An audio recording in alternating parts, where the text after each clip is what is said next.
صلی اللہ تعالی علیہ وعلی آلہ واصحابہ وسلم تسلیما کثیرا کثیرا اما بعد فاعوذ باللہ من الشیطان الرجیم بسم اللہ الرحمن الرحیم ان اللہ یأمرکم ان تؤدوا الامانات الى اہلها وقال النبي صلى الله تعالى عليه وسلم لا إيمان لمن لا أمانة له أو كما قال عليه الصلاة والسلام.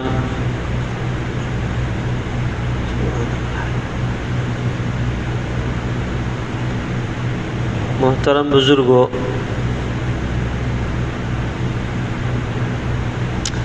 اللہ تبارک و تعالیٰ نے ہمیں اور آپ کو اس دنیا میں بھیجا ہے، اور اللہ تعالیٰ نے یہ جو زندگی عطا فرمائی ہے، یہ زندگی اللہ تبارک و تعالیٰ کی طرف سے امانت ہے.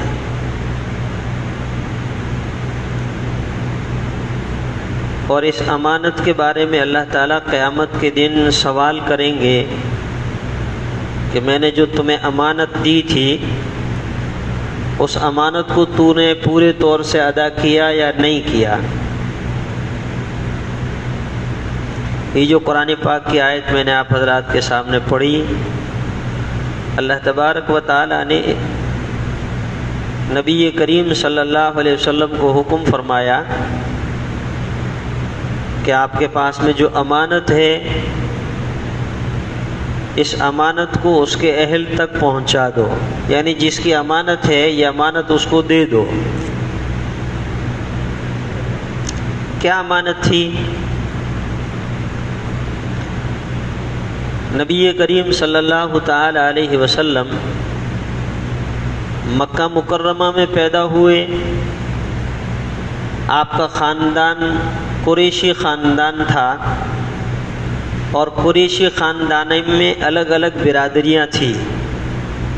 کوئی بنو ہاشم تھے، کوئی شیبہ تھے، کوئی دوسرے تھے.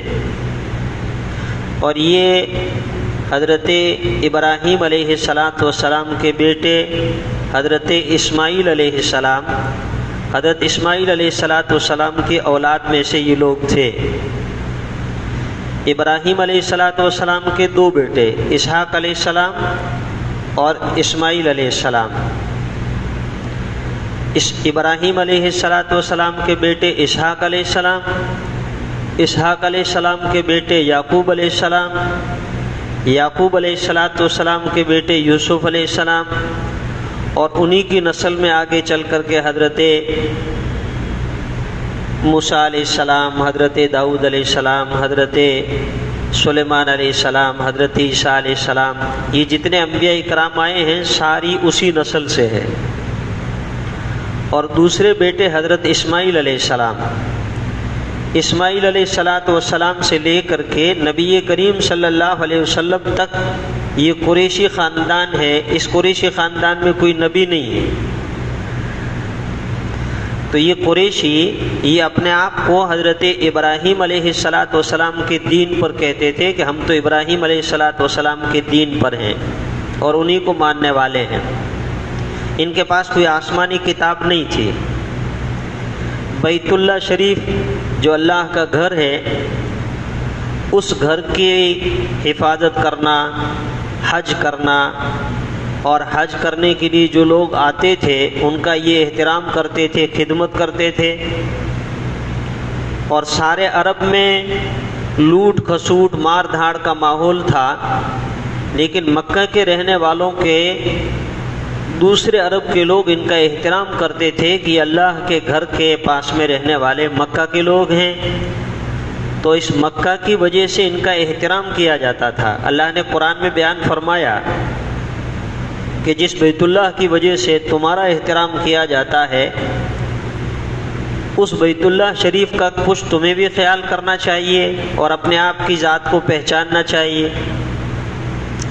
تو یہ قریشی جو لوگ تھے، مکہ کے لوگ، نبی کریم صلی اللہ علیہ وسلم نے جب نبوت کا اعلان فرمایا تو یہ آپ کے جان کے دشمن بن گئے، آپ کو ہر طرح سے ستایا، پریشان کیا، بائیکاٹ کیا، ہر طرح سے تکلیفیں پہنچائی۔ نبی کریم صلی اللہ علیہ وسلم ان کو توحید کی طرف بلاتے رہے، جنت کا راستہ دکھاتے رہے، قوم آپ کو ستاتی رہی، آپ کے ماننے والوں کو ستاتے رہے، روزانہ ہم اور آپ سنتے آئے ہیں۔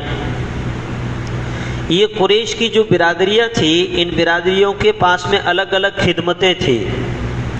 کوئی حاجیوں کو پانی پلانے والے، جن کو سقایا کہا جاتا ہے، یہ نبی کریم صلی اللہ علیہ وسلم کا جو خاندان بنی ہاشم، یہ خدمت ان کے پاس تھی۔ ایک دوسری برادری تھی شیبانی، ان کے پاس میں بیت اللہ شریف کی چابی رہتی تھی۔ بیت اللہ شریف کا دروازہ، ویسے تو ابراہیم علیہ السلام نے اللہ کے حکم سے جب بیت اللہ شریف بنایا تھا تو اس کے 2 دروازے تھے۔ جو لوگ حج کرنے کے لیے گئے ہیں انہوں نے دیکھا ہوگا کہ اب تو ایک ہی دروازہ ہے، بہت اونچا ہے۔ ابراہیم علیہ السلام نے جو اللہ کے گھر کی تعمیر فرمائی تھی اللہ کے حکم سے، تو اس وقت میں 2 دروازے تھے اور بالکل زمین کے لگ کر تھے۔ ایک دروازے سے داخل ہوتے تھے، دوسرے دروازے سے نکل جاتے تھے۔ ٹھیک اس کے سامنے جانے والوں نے دیکھا ہوگا جب پردہ اوپر ہوتا ہے تو سامنے والے دروازے کے بھی نشان موجود ہے۔ لیکن قریش نے اس بیت اللہ شریف کے دروازے کو اوپر کر دیا، اور اوپر اس لیے کیا کہ ہر ایک اس کے اندر داخل نہ ہو سکے۔ ہم جس کو چاہیں گے وہی اندر داخل ہوگا، اور ہم جس کو نہیں چاہیں گے وہ اندر داخل نہیں ہو سکتا تھا۔ تو یہ جس برادری کے پاس بیت اللہ کی چابی تھی وہ شیبانی کہلاتے تھے، اور اس زمانے کا جو اس خاندان کا جو مشہور آدمی تھا عثمان ابن طلحہ، اس کے پاس بیت اللہ شریف کی چابی تھی۔ اب جس کو اندر جانا ہوتا تھا ان سے کہتے تھے کہ مجھے اندر جانا ہے، دروازہ کھولتے تھے، اندر جاتے تھے سردار لوگ، بڑے لوگ۔ نبی کریم صلی اللہ علیہ وسلم نے ایک مرتبہ عثمان سے کہا، جب آپ مکہ مکرمہ میں ہجرت سے پہلے، کہ عثمان دروازہ کھولو، مجھے بیت اللہ شریف کے اندر جانا ہے۔ تو عثمان نے کہا کہ تمہارے لیے دروازہ کھولے، تم تو ہمارے بتوں کو برا بلا کہتے ہو، اور تم تو دوسری باتیں کہتے ہو، ہماری قوم کے اندر فرقہ ڈال دیا، یہ کر دیا، وہ کر دیا، تمہیں ہم چابی دیں کہ تم بیت اللہ کے اندر جاؤ۔ آپ صلی اللہ علیہ وسلم نے فرمایا کہ دوسرے بھی جاتے ہیں، میں بھی جاؤں؟ انہوں نے منع کر دیا، نہیں دیتا چابی۔ نبی کریم صلی اللہ علیہ وسلم نے فرمایا، عثمان ایک دن یہ چابی میرے پاس ہوگی، میرے ہاتھ میں ہوں گی، اور میں جس کو چاہوں گا دوں گا۔ وہ تو قریشی سردار تھا، بیت اللہ شریف کی چابی اس کے پاس، کہنے لگے تمہارے پاس میں چابی ہوگی؟ یوں کہنے لگے ہاں میرے پاس ہوگی، ضرور ہوگی۔ کہنے لگے قریش کے لیے بڑا خراب دن ہوگا۔ آپ نے فرمایا اس دن سے اچھا قریش کے لیے کوئی دن نہیں ہوگا۔ بات آئی گئی ہوگی، سال بیت گئے، آپ صلی اللہ علیہ وسلم کو مکہ کے لوگوں نے نکال دیا، آپ ہجرت فرما کر مدینہ منورہ چلے گئے، لمبے زمانے تک مدینہ منورہ رہے۔ 8 سال کے بعد میں اللہ پاک نے مکہ مکرمہ فتح فرمایا، 10,000 صحابہ آپ کے ساتھ میں ہیں، فاتحانہ شان میں مکہ مکرمہ میں داخل ہو رہے ہیں۔ نبی کریم صلی اللہ تعالی علیہ وسلم مکہ فتح کرنے کے بعد میں بیت اللہ شریف کے پاس کھڑے ہوئے، اور آپ نے فرمایا چابی لے کر آؤ بیت اللہ کی۔ لوگ گئے، بعض کہتے ہیں حضرت علی رضی اللہ تعالیٰ عنہ کوئی گئے، مکہ تو فتح ہو چکا تھا، اور عثمان سے وہ چابی لے لی، فتح ہو گیا تھا، ان کے قبضے میں تو تھا نہیں، اور وہ چابی لا کر نبی کریم صلی اللہ علیہ وسلم کو دے دی۔ آپ صلی اللہ علیہ وسلم نے بیت اللہ شریف کا دروازہ کھولا، اندر تشریف لے گئے، بیت اللہ شریف کو بتوں سے پاک صاف کیا، نماز پڑھی، آپ باہر تشریف لائے۔ اب باہر تشریف لائے، آپ کے ہاتھ میں چابی ہے۔ اب چونکہ کلید بردار یعنی چابی کی تو جن کے پاس میں خدمت تھی وہ یہ شیبانی تھے، جن کے سب سے بڑے یہ عثمان ابن طلحہ ہیں۔ اور نبی کریم صلی اللہ علیہ وسلم کا جو خاندان بنی ہاشم، ان کے پاس میں سقایا پانی پلانے کی خدمت تھی، یہ بھی بڑا اعجاز تھا۔ آپ صلی اللہ علیہ وسلم کے پاس میں چابی ہے، عثمان بھی وہاں کھڑے ہیں، مسلمان نہیں ہوئے، اس وقت تک ایمان قبول نہیں کیا۔ اب مسلمانوں کا قبضہ ہو گیا تو چابی تو ان کے پاس میں رہے گی۔ نبی کریم صلی اللہ علیہ وسلم کے ہاتھ میں چابی ہے، آپ نے یوں نظر دوڑائی تو ظاہر بات ہے ہر ایک کی یہ تمنا اور خواہش تھی کہ یہ اعجاز مجھے مل جائے۔ بعض حدیث کی کتابوں میں ہے کہ حضرت علی رضی اللہ تعالی عنہ نبی کریم صلی اللہ تعالی علیہ وسلم کے بہت چہی تھے، آپ کے رشتہ دار بھی ہے، آپ کے خاندان میں سے بھی ہے، آپ کے داماد بھی ہے، بڑا مقام اور مرتبہ بھی ہے حضرت علی رضی اللہ تعالی عنہ کا۔ تو یہ بنو ہاشم جو تھے، انہوں نے حضرت علی رضی اللہ تعالی عنہ کو نمائندہ بنا کر کہا چابی تم لے لو، تم چابی لے لو، تاکہ وہ سقایا کی جو ہمارے پاس میں خدمت ہے وہ بھی اعجاز ہمارے پاس میں رہے، چابی بھی ہم کو مل جائے۔ حضرت علی رضی اللہ تعالی عنہ نے نبی کریم صلی اللہ تعالی علیہ وسلم کی خدمت میں عرض کی، اللہ کے رسول آپ یہ چابی بھی مجھے دے دو، تاکہ ایک اعجاز پہلے سے ہے پانی پلانے والا، اور دوسری بھی یہ خدمت ہم ہی کو مل جائے۔ اب ان سے بڑا آپ صلی اللہ علیہ وسلم کے قریب میں کوئی رشتہ دار نہیں، حضرت علی اور بڑے فضائل بڑے مناقب بھی ہیں۔ نبی کریم صلی اللہ علیہ وسلم کے ہاتھ میں چابی ہے، حضرت علی رضی اللہ تعالی عنہ تمام بنو ہاشم کی طرف سے نمائندہ بن کر کے چابی کا سوال کر رہے ہیں۔ آسمان سے جبریل امین اللہ کا پیغام لے کر آئے اور اللہ پاک نے فرمایا ان اللہ یأمرکم ان تؤدوا الامانات الی اہلہا، ان اللہ یامرکم ان تؤدوا الامانات الی اہلہا، یہ جو امانت ہے یہ امانت جس کی ہے واپس پہنچا دو۔ ابھی ایمان قبول نہیں کیا، حضرت عثمان تو آس توڑ کے بیٹھے ہیں، اب میرے ہاتھ میں کہاں آنے والی ہے، اور وہ جو پہلا واقعہ تھا حضرت عثمان کو یاد نہیں ہے۔ نبی کریم صلی اللہ علیہ وسلم کے ہاتھ میں چابی ہے، آپ صلی اللہ علیہ وسلم نے نظر دوڑائی، اور نظر دوڑانے کے بعد حضرت فرمایا عثمان کہاں ہیں؟ میں۔ آپ صلی اللہ علیہ وسلم نے فرمایا عثمان وہ دن یاد ہے جب ہم مظلوم تھے مکہ مکرمہ میں، تم سے چابی مانگی تھی کہ بیت اللہ شریف کے اندر جانے کے لیے چابی دے دو، تم نے منع کیا تھا، اور میں نے کہا تھا کہ ایک دن آئے گا کہ چابی میرے ہاتھ میں ہوگی، تم نے کہا تھا نا کہ وہ دن تو بڑا خراب دن ہوگا، میں نے کہا تھا اس دن سے بڑی عزت کا دن کوئی نہیں ہوگا، آپ کے ہاتھ میں چابی ہے۔ عثمان آج میرے ہاتھ میں ہے، جس کو چاہے دے سکتا ہوں، عرش الہی سے خدا کا پیغام آ چکا ہے۔ آپ صلی اللہ علیہ وسلم نے عثمان کو بلایا، ابھی ایمان قبول نہیں کیا، مسلمان نہیں بنے۔ آپ صلی اللہ علیہ وسلم نے چابی ان کو دیتے ہوئے فرمایا عثمان لے، عثمان لے، اور ہمیشہ کے لیے لے، قیامت تک کے لیے لے، میں تمہیں دے رہا ہوں۔ اللہ اکبر، قسمت پہ ناز ہے۔ حضرت علی رضی اللہ تعالی عنہ آپ کے خاندان میں سے ہیں، آپ کے عزیز و رشتہ دار ہیں۔ اللہ نے فرمایا ان اللہ یامرکم ان تؤدوا الامانات الی اہلہا، عثمان چابی میرے پاس میں ہے اور یہ لو، اور ہمیشہ کے لیے، قیامت تک کے لیے لو۔ مفسرین نے لکھا ہے کہ نہ صرف یہ کہ قیامت تک کے لیے چابی عثمان کے حوالے کر دی، بلکہ عثمان کے خاندان کی قیامت تک کے لیے بقا کی بھی بشارت سنا دی کہ قیامت تک تیرا خاندان بھی باقی رہے گا، اسی لیے تو چابی دی ہے۔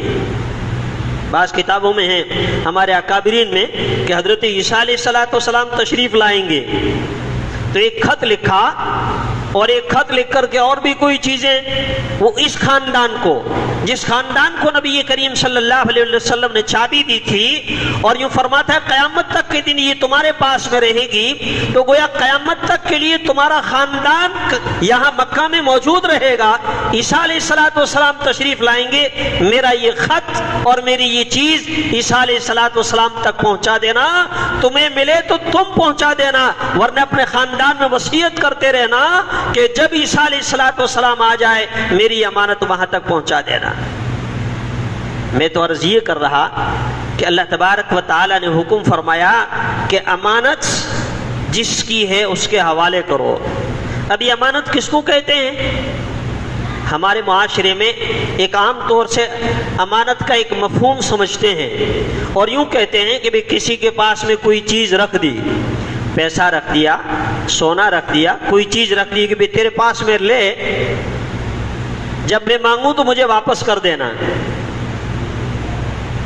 اب جب واپس مانگیں گے، اگر اس نے پوری واپس کر دی، 1000 روپے رکھے تھے، 1000 روپے واپس کر دیے، تو ہم اور آپ یوں کہتے ہیں کہ ایماندار آدمی ہے، امانت دار آدمی ہے، اس نے امانت میں خیانت نہیں کی۔ اور اگر اس نے 1000 کی جگہ 900 لوٹائے تو یوں کہنے خیانت کرنے والا آدمی ایماندار نہیں ہے، یہ امانت میں خیانت کرنے والا ہے، برا سمجھتے ہیں۔ معاشرے کے اندر اس آدمی کی کوئی عزت نہیں ہوتی ہے، لیکن شریعت کی اصطلاح میں یہ امانت صرف یہیں تک محدود نہیں ہے، بلکہ عربی اعتبار سے امانت کا مفہوم بہت بڑا ہے۔ امانت کہتے ہیں کسی آدمی کے اوپر اعتماد اور بھروسہ کرنا۔ بھئی اس کے پاس میں پیسے رکھے ہیں، چیز رکھی ہے، اعتماد اور بھروسہ تھا تبھی تو رکھی ہے کہ یہاں ضائع نہیں ہوگی، یہ 1000 کے 900 نہیں کرے گا، 1000 کے 800 نہیں کرے گا۔ اگر پہلے سے معلوم ہوتا کہ میرا اعتماد یہ باقی نہیں رکھے گا تو کیوں اس کے پاس رکھتے؟ تو امانت کا مفہوم کسی کے اوپر اعتماد کرنا، اور شریعت کی اصطلاح میں امانت کا مفہوم بہت بڑا ہے۔ اللہ نے قرآن میں ایک جگہ فرمایا اِنَّا عَرَضْنَا الْأَمَانَةَ عَلَى السَّمَاوَاتِ وَالْأَرْضِ وَالْجِبَالِ فَأَبَيْنَ أَن يَحْمِلْنَهَا وَأَشْفَقْنَ مِنْهَا وَحَمَلَهَا الْإِنسَانُ إِنَّهُ كَانَ ظَلُومًا جَهُولًا۔ ہم نے امانت آسمانوں کو کہا تم لے لو، انہوں نے منع کر دیا۔ آسمان اتنا بڑا، اتنا مضبوط، تھرا گیا، کانپ گیا۔ ہم نے زمین کو کہا یہ امانت تو لے لے، زمین نے انکار کر دیا۔ بڑے بڑے پہاڑ، ان پہاڑوں کو ہم نے کہا امانت تم لے لو، امانت پہاڑوں نے انکار کر دیا۔ اس انسان نے کہا مجھے دے دو۔ إِنَّا عَرَضْنَا الْأَمَانَةَ عَلَى السَّمَاوَاتِ وَالْأَرْضِ وَالْجِبَالِ فَأَبَيْنَ مِنْهَا وَحَمَلَهَا الْإِنسَانُ إِنَّهُ كَانَ ظَلُومًا جَهُولًا۔ یہ انسان بڑا جاہل اور انجام کے اعتبار سے یہ جاہل اور نہ سمجھنا، اس نے کہا میں لے لوں گا، اس نے لے لیا۔ یہ کیا امانت ہے جس کا اللہ پاک فرما رہے ہیں؟ دیکھو اللہ تبارک و تعالی نے زندگی گزارنے کے لیے آپشن دیا کہ تمہیں با اختیار زندگی دیتا ہوں، تم اچھا کام بھی کر سکتے ہو، برا کام بھی کر سکتے ہو۔ اچھا کام کرو گے میں راضی ہوں گا، جنت دوں گا، برے کام کرو گے میں ناراض ہوں گا، جہنم میں ڈال دوں گا۔ یہ با اختیار جو زندگی ہے، اسی با اختیار زندگی کو اللہ پاک یہاں امانت سے تعبیر کر رہے ہیں۔ یہ آنکھ بھی اللہ کی امانت ہے۔ یعلم خائنۃ الأعین وما تخفی الصدور، اللہ پاک نے فرمایا آنکھوں کی خیانت میں جانتا ہوں